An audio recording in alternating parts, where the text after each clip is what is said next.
nta n'ubushaka no kunsuhuza se.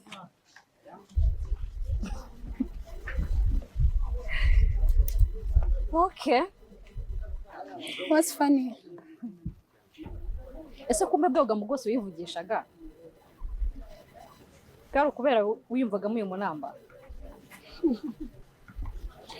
So Akuwa Salomas. Reko zidisi munaberanye.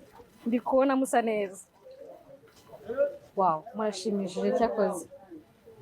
kigaragara nuko tungoye n'ibintu bitanatunguye. Nta kimwe kintungoyemo. Gusa ahubwo wowe urantunguye. Ntabwo nshobora kumva ukuntu inshuti yanjye magara ishobora gutinyuka gushyigikira inshakaravu. Girl, stop it.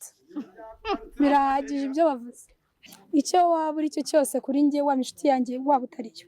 Ntabwo nakwemera gusuzugura umuntu mbireba. Urumva navuga iki kindi kirenze? Kuno ntumwibutse neza.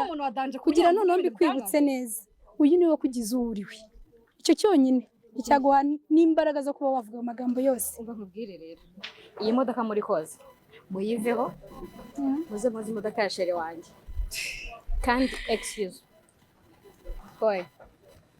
Turi kwihuta. So byageze kugira vuba vuba. Sheri wawe. Aka kanya si ubona sheri. Mind your business, girl.